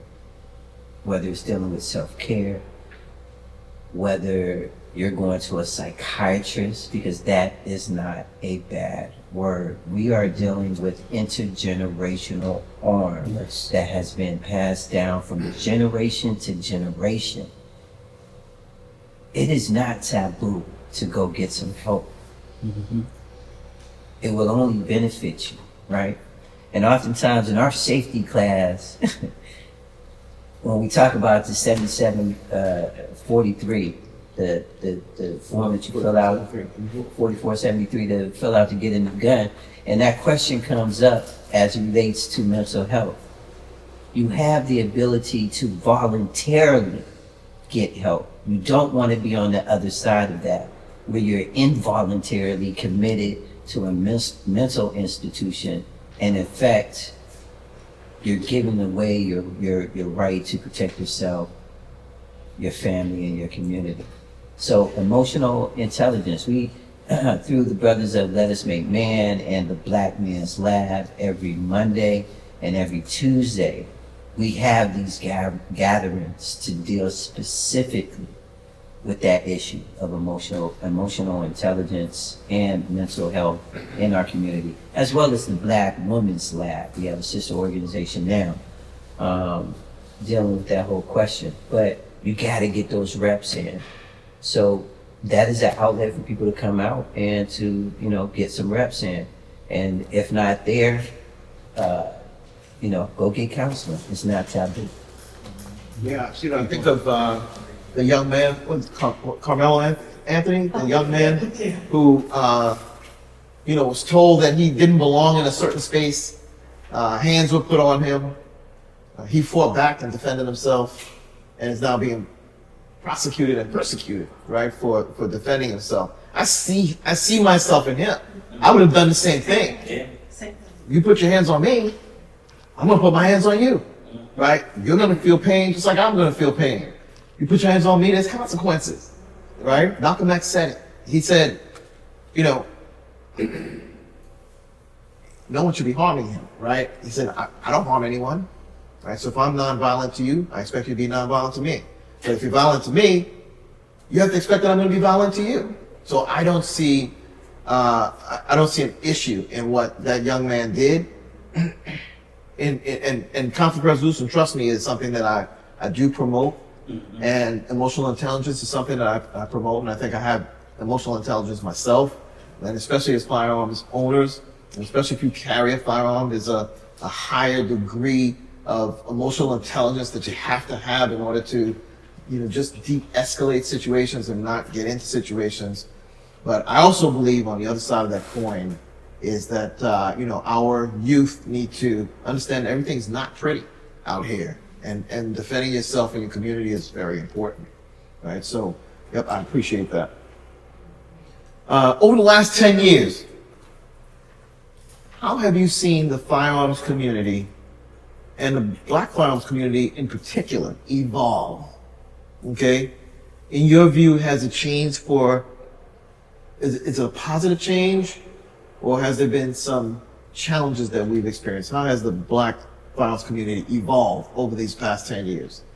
Can I answer that one first? Sure, absolutely. My experience as a firearms salesperson on a military exchange for 4 years, I saw a lot of military, predominantly women and Black individuals, starting to come in and pick up their firearms. Not only because they could, but because of the political situation that we were living in. And it was for a good reason that they were coming in to pick up those firearms, because now they were starting to understand that, hey, like you said earlier, you want to meet force with force. If someone assaults you, you want to assault them back. Well, they were seeing this online, on the news, how minorities were being treated, women were being treated, that, hey, I have rights also. And they were coming in and wanting to learn, hey, this is a responsibility that I need to go ahead and start using as a person of color to protect myself, not to go out and harm someone, but to protect themselves. And they were, well, I was asking them questions, but they had legitimate answers that why they wanted to get a firearm. And we are getting more and more educated as we go along right now, simply because of sessions like this little conference that we're having here, which is going to be seen. It's educating us. So we are evolving in a positive way, in a positive way as concerning firearms. You've seen a greater sense of awareness of, which is needed. Right, within our community of our Second Amendment rights, human rights, and knowing where to and how to access those tools. Okay, anyone else? How have we evolved over the last 10 years? Yeah, I would like to say, I look at that question as, sustainments and improvements, right?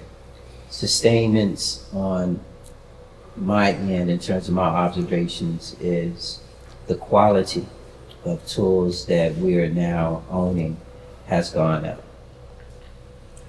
Our ability to field educators and instructors has gone up, sustained.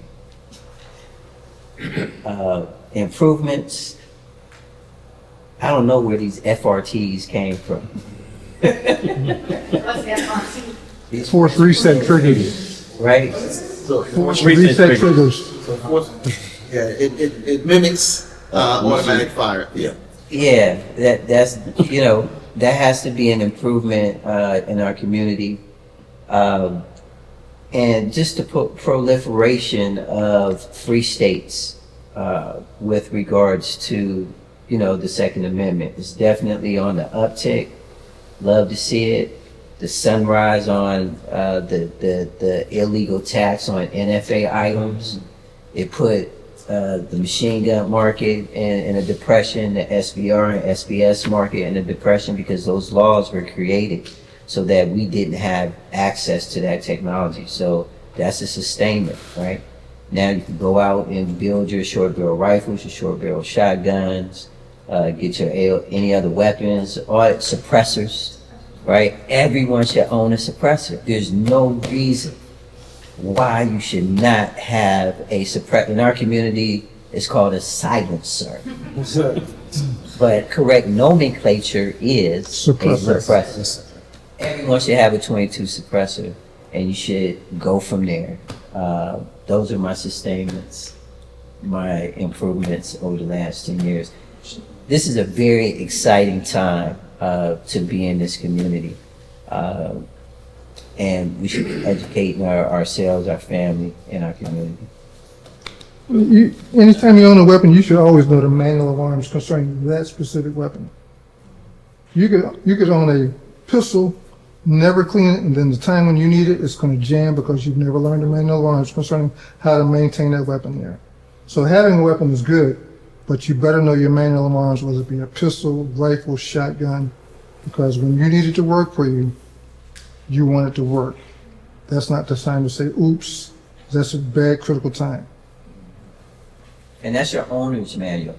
Any weapon that you're interested in, all you have to do is put the make and model in the internet or in AI, follow that by PDF, and guess what?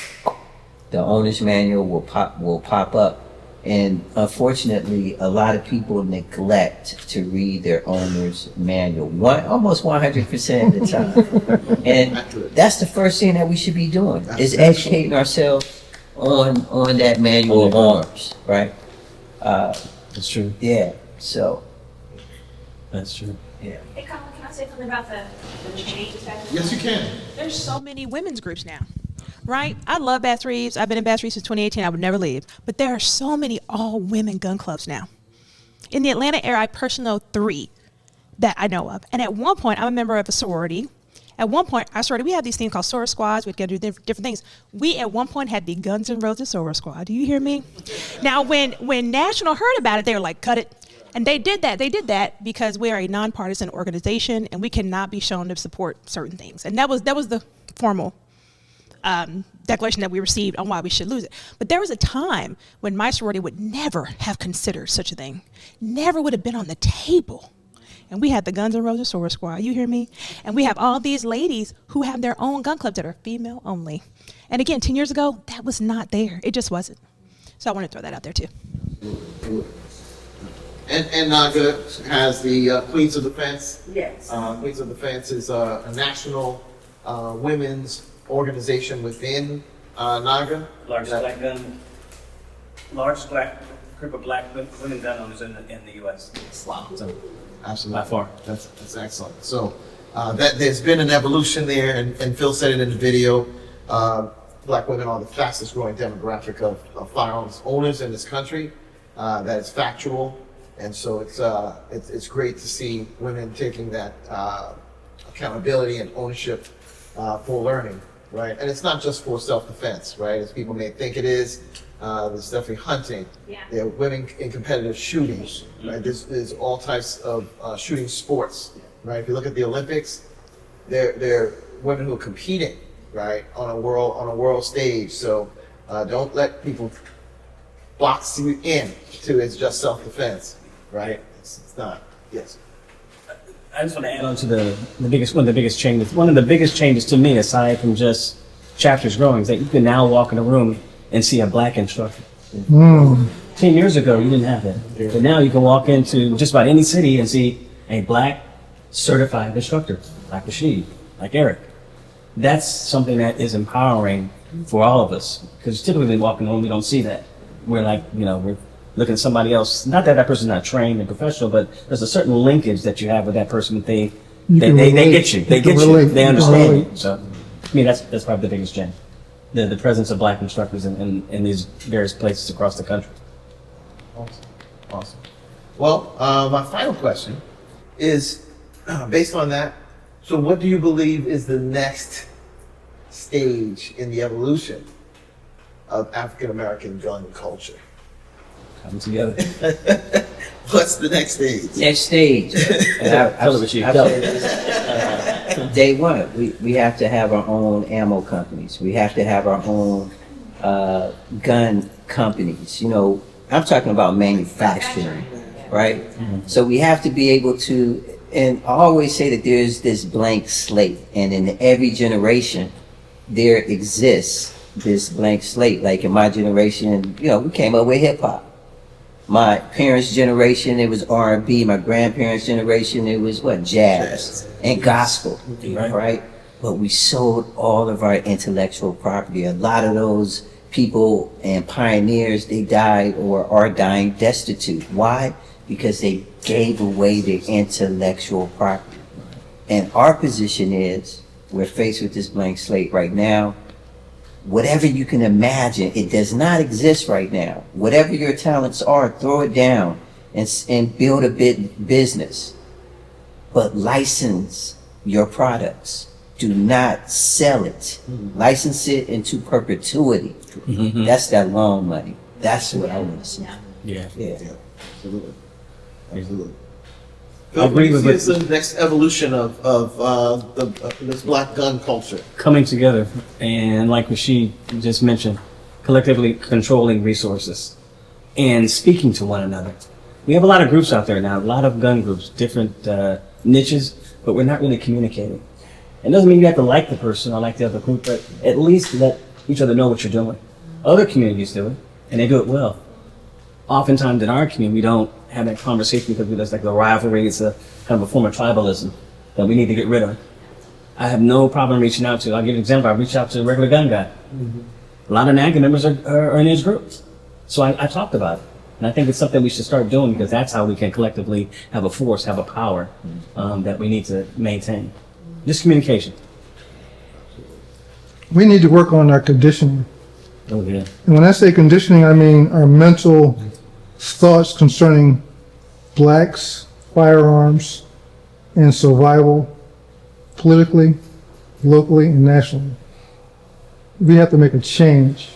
And we have to also encourage others to change their mental thought pattern concerning a firearm, period.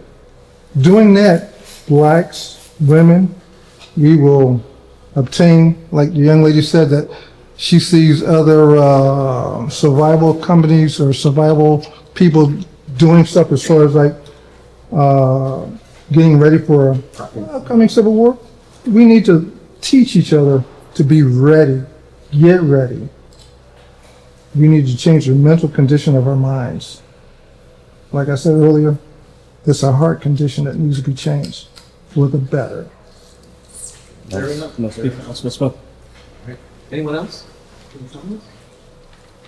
You mentioned earlier about the silencer. Could you talk a little bit about why you think that's important, Coach? Because hearing damage is not only cumulative, but it's permanent. This is a hearing safety device, right? Again, anytime that you hear ringing in your ear, whether you're using that bullet, whether you're pushing a lawnmower, or whether you're listening or driving beside those loud ass cars, if you hear that ringing in your ears, you have damaged cells in your ears that will never ever regenerate. Tonight, and the next ringing level increases until what? Until you become deaf. So guess what? Be quiet and get you a suppressor. I like that. I used to stand inside the speaker at a club. What was I thinking? Talking about ringing of ears? Yeah. Oh yeah.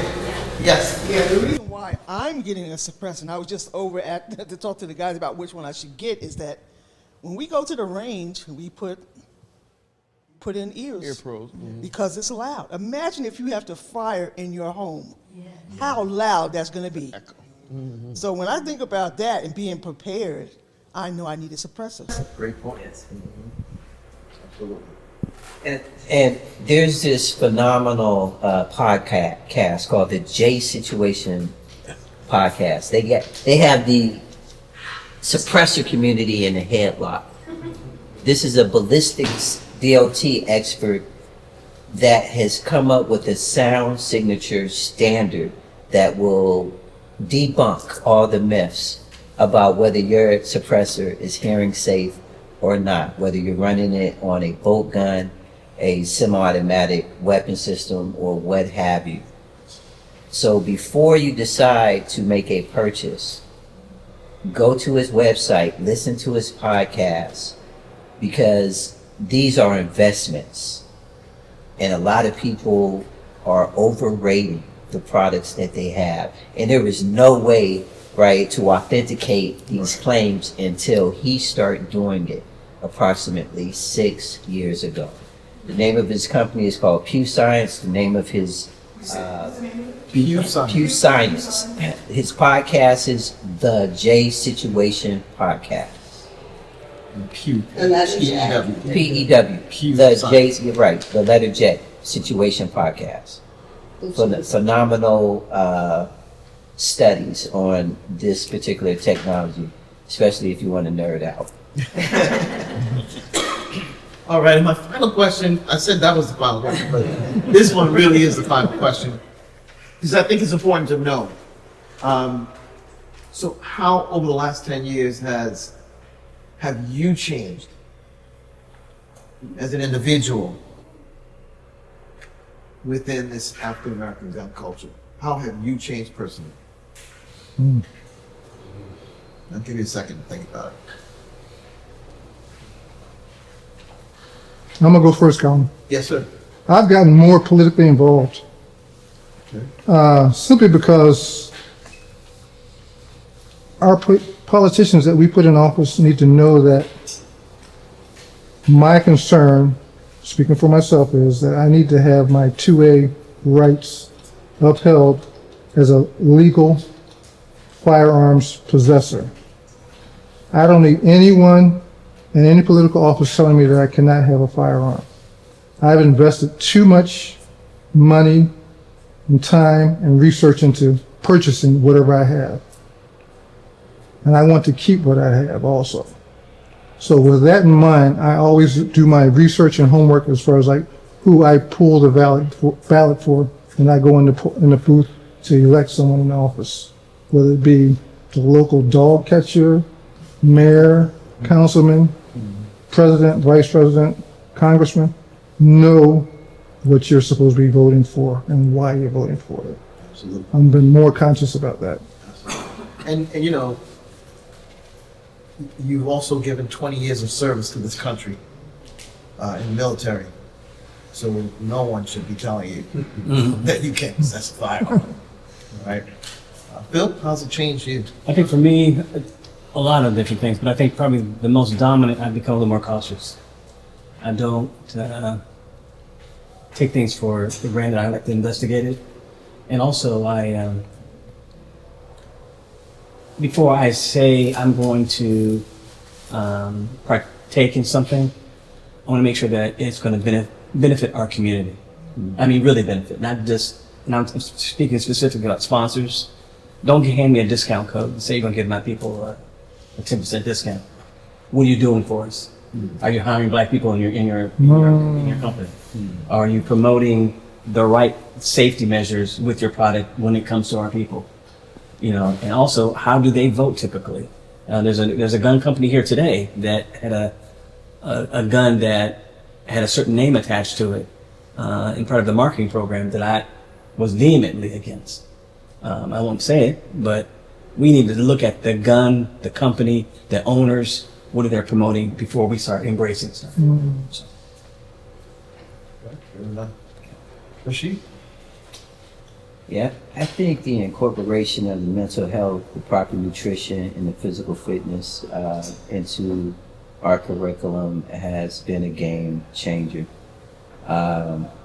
Another document or book I would recommend is The Plant Paradox with regards to, proper nutrition. I was battling with some health issues and, they wanted to put me on all this medication. And, I came across this research where this particular individual, his name is Dr. Gundry, was doing a molecular deep dive into the molecular structure of our human bodies when we put food into it. And he came out with some very interesting research called the Plant Paradox. And that has changed not only my life, but the life of, after I teased out it, using myself as a guinea pig, I started to incorporate it into our training. And it has changed many lives, as well as the physical fitness part and the mental health part of our program. That incorporating that into contemporary firearms education and training has been a game changer.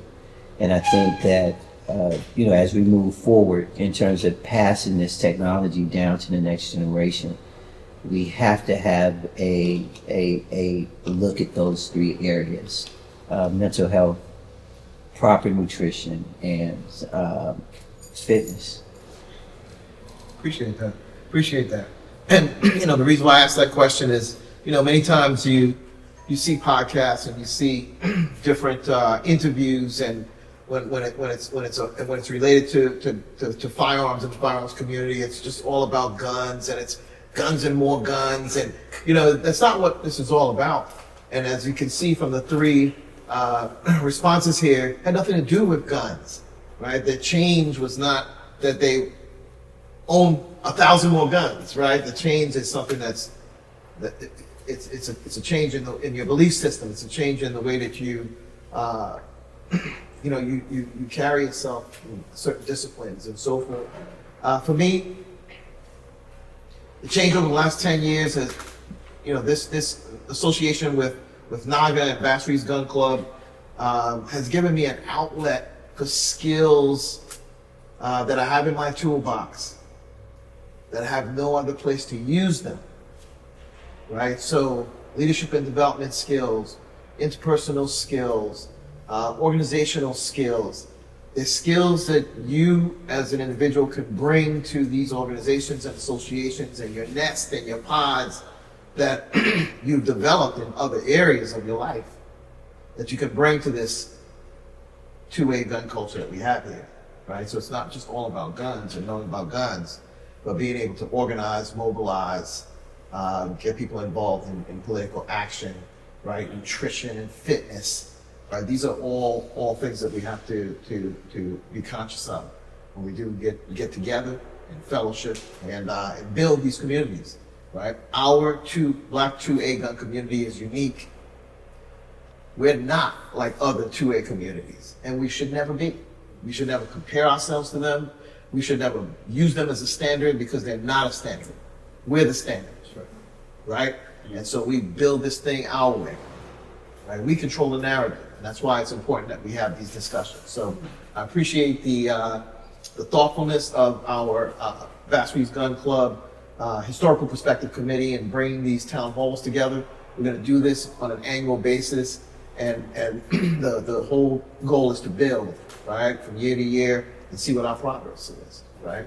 So we'll ask some of these same questions next year, and we'll see what our responses are going to be, right? So I appreciate our panelists. We have Eric Jones. Appreciate you, brother. How long was your commute today? It's about 4.5 hours. 4.5 hours. But I've got family here, so it's not really a commute. I'm coming to see other people also. It's just a part of my trip. Wow. I enjoy it. Thank you, man. Thank you. Appreciate you stopping in. North Charleston, South Carolina. Carolina. We have to pay you a visit too. Yeah. Come on down. National President and Founder. Thank you. Association. And Rasheed McCall, I'm going to call you a firearms educator and community activist. Absolutely. And an inspiration, right? Because Rasheed brought his knowledge and his skills to NAGA and Bass Reeves Gun Club to really evolve how we train and what we train on. And also our competitive teams as well. Introduced us to the Glock Sports Shooting Foundation and the GSSF matches. And through that, we've built skills, right? And we've won guns, right? I think we're up to what, 40, maybe about 40 guns that we've won in competition in association with GSSF here in Georgia. So it's been a great relationship, and I appreciate you creating that. And thanks to the audience here, our members and community that came out to add to the discussion, which you definitely did, right? And we hope that you continue to come out and fellowship with us and grow with us. And our esteemed politician over here, we will be seeing you. Yeah. How do we get in contact with anyone here if we want to further the conversation or be able to, like, touch on subjects that we discussed here? That's a great question. So you can reach out to Bass Reeves Gun Club. It's info@Bass Reeves, BassReevesGC.com. Like Gun Club, BassReevesGC.com. It's info@, and you can send an email there, and we'll be able to put you in contact with any of the panelists here. Rasheed, you want to give your socials? Yeah, social media. I'm at on IG at Arms in Motion, GARMSINMOTION. GA. Arms in Motion, GA. Arms in Motion. Yes, I will also leave my QR code on the table for anyone who wants to check out that page. And yeah, contact me. Would love to hear from you. Okay. And then you can reach the National African American Gun Association at naaga.co. It's not .com, it's .co, right? So naaga.co, and you can view our mission, vision. There's an FAQ section there as well. Membership page to find different levels of membership. We encourage you to join and get involved in the chapter that's near you.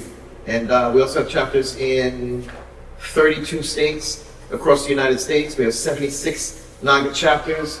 We're close to 45,000 strong, and we are growing on a daily basis. So somewhere where you have family, there's a NAGA chapter near them. So encourage them to join as well.